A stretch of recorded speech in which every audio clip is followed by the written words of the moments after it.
नमस्कार दोस्तों, स्वागत है आप सभी का दिशा पब्लिकेशन के यूट्यूब चैनल में। और आज हम इंडियन पॉलिटी से रिलेटेड 10 क्वेश्चन सॉल्व करेंगे that will really help you in your upcoming prelims 2022। तो दोस्तों, consider the following pairs of governor generals of India and treaty signed in their period.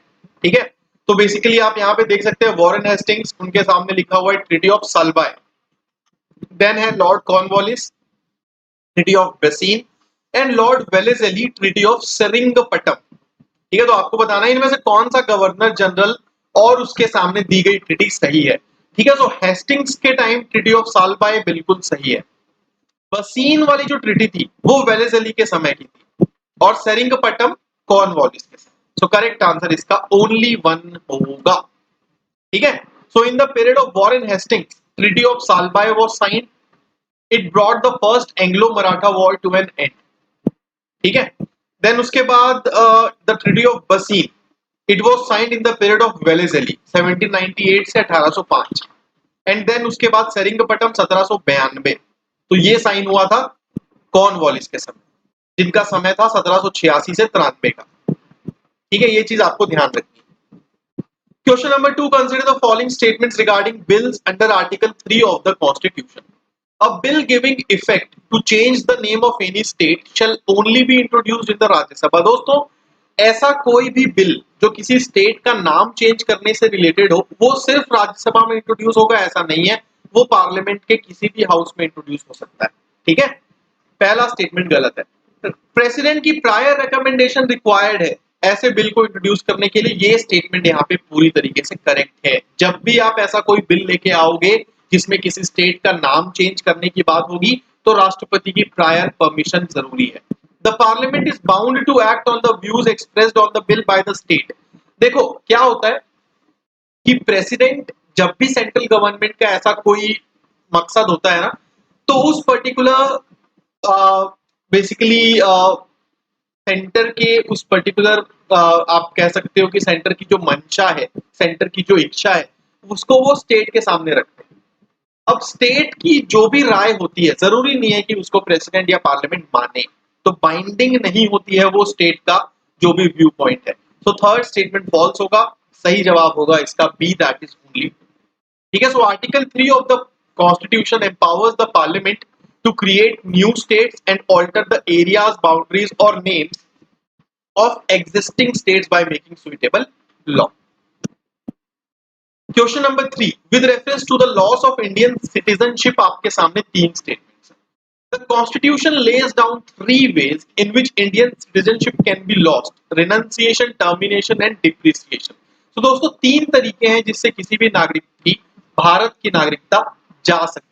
एक है रेनंसिएशन आर, टर्मिनेशन टी और deprivation D. ठीक है, लेकिन ये तीन तरीके कॉन्स्टिट्यूशन में नहीं है दोस्तों, ये सिटीजनशिप एक्ट में है, यानी कि पार्लियामेंट के बनाए गए कानून में है, संविधान में नहीं। तो पहला स्टेटमेंट इस वजह से यहाँ पे क्या होगा, फॉल्स होगा। ये छोटी छोटी चीजें ध्यान में रखनी है। If a citizen shows disloyalty to the constitution, his citizenship will be lost by the way of renunciation। अगर कोई नागरिक कॉन्स्टिट्यूशन के टुवर्ड्स डिसलॉयल्टी शो करता है तो उसकी नागरिकता बाय वे ऑफ रिनंसिएशन जाएगी। बिल्कुल सही है। if a citizen has been ordinarily residing out of India for 7 years continuously, he may be deprived of his Indian citizenship। यहाँ पे सेकंड स्टेटमेंट फॉल्स है दोस्तों। ठीक है, सही नहीं है।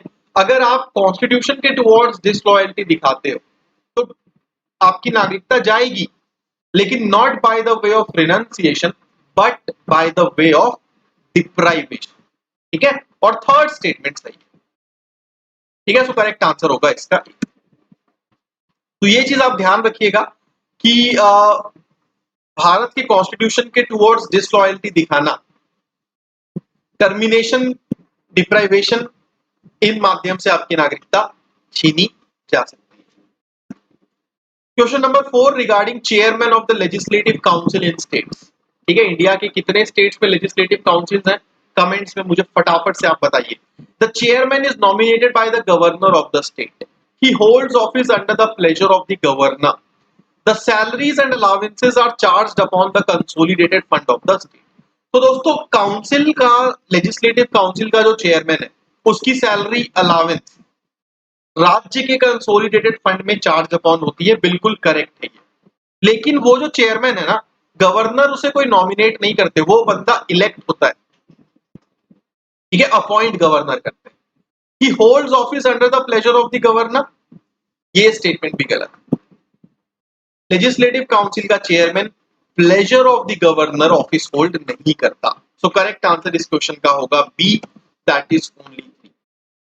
ठीक है, तो आर्टिकल 112 जो है हमारे कॉन्स्टिट्यूशन का, it provides for salary and allowances of the Rajya Sabha chairman and also the, basically अगर हम बात करें आर्टिकल 202 की, तो इसमें बात होती है लेजिस्लेटिव काउंसिल के chairman.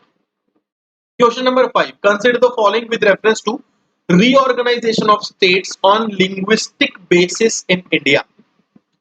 Fazl Ali Commission preceded the JVP committee and accepted language as a basis of reorganization of the state. तो दोस्तों जो फजल अली कमीशन थी उसने लैंग्वेज को as a basis of reorganization accept नहीं किया। JVP committee recommended language as a basis of reorganization, बिल्कुल सही है ये। Telangana was carved out from Andhra Pradesh on linguistic basis. तो यहाँ पे बहुत सारे स्टूडेंट्स गलती कर जाएंगे, क्योंकि ये तो पता है कि तेलंगाना निकल के आया था, लेकिन दोस्तों तेलंगाना जो निकल के आया था वो लैंग्वेज के आधार पे नहीं निकला था, क्योंकि लैंग्वेज तो दोनों जगह तेलुगु है, ये ध्यान रखिएगा। तेलंगाना निकला था क्योंकि डेवलपमेंट से रिलेटेड डिमांड्स थी और अलग अलग मुद्दे थे।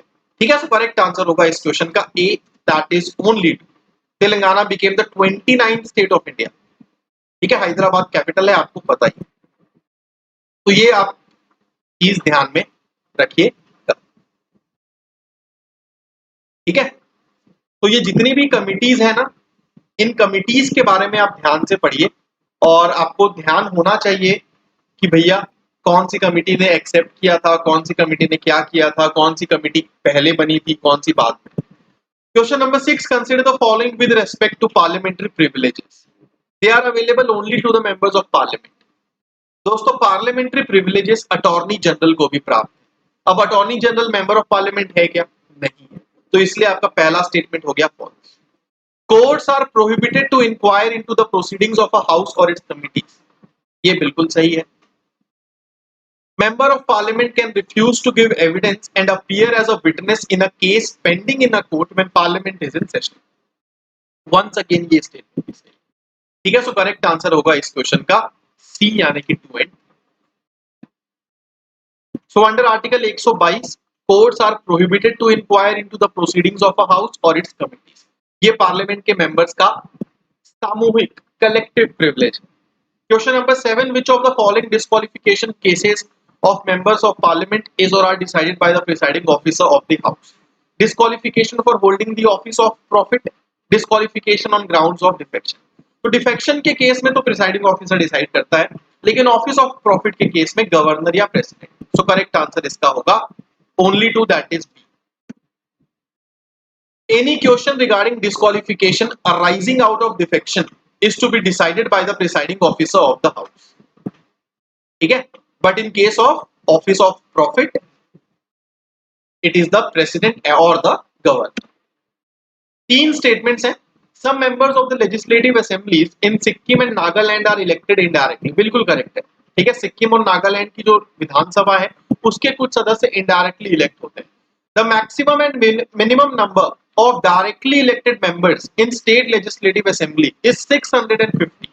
मतलब मैक्सिमम 600 है और मिनिमम 50। गलत है ये, क्योंकि मैक्सिमम 500 है और minimum 60। The maximum strength of legislative assembly, legislative council is fixed at 2/3 of the total strength। दोस्तों ये 1/3 होता है 2/3। तो सही जवाब ओनली 1, यानी कि ए होगा। Under Article 170, the maximum and the minimum number of directly elected members in the state legislative assemblies is 560. A minister belonging to Lok Sabha can participate in the proceedings of Rajya Sabha but cannot vote। ठीक है, तो ये बिल्कुल सही है। अगर लोकसभा का कोई मंत्री है तो वो राज्यसभा में पार्टिसिपेट कर सकता है, लेकिन वोट नहीं कर सकता। उसी तरीके से अगर कोई राज्यसभा का मंत्री है तो वो लोकसभा में पार्टिसिपेट कर सकता है लेकिन वोट नहीं कर सकता। सो a minister belonging to Rajya Sabha can neither participate nor vote, ये गलत है। पार्टिसिपेट तो लोकसभा में वो कर ही सकता है। The attorney general has the right to speak and take part in the proceedings of either house, तो ये भी सही है। आंसर, करेक्ट आंसर इसका होगा पहला स्टेटमेंट भी सही है, करेक्ट आंसर होगा इसका बी। अटॉर्नी जनरल को ये पूरा राइट है कि वो लोकसभा राज्यसभा किसी की प्रोसीडिंग में भी हिस्सा ले सकते हैं, वोट नहीं कर सकते, वोट नहीं कर सकते, ठीक है, ये ध्यान रखिएगा। चलिए 10वां सवाल और हमारे सेशन का आखिरी सवाल, क्रोनोलॉजिकल वाला सवाल है। Governor general of Bengal became governor general of India, separate electorates were introduced for Muslims, the post of secretary of state for India was created, supreme court was set up in Calcutta. तो दोस्तों supreme court setup हुआ था 1773 के act से, यानी कि 1773-74 में, ठीक है। गवर्नर जनरल ऑफ बंगाल जो गवर्नर जनरल ऑफ इंडिया बने थे वो चार्टर एक्ट 1833 से बने थे। Secretary of state for India का पोस्ट 1858 के एक्ट से आया था, जबकि separate electorate Morley Minto reforms 1909 में। तो आप खुद क्रोनोलॉजी देख सकते हैं, सबसे पहले 4 हुआ, फिर 1 हुआ, फिर 3 हुआ, फिर 2। सो आंसर होगा इसका बी।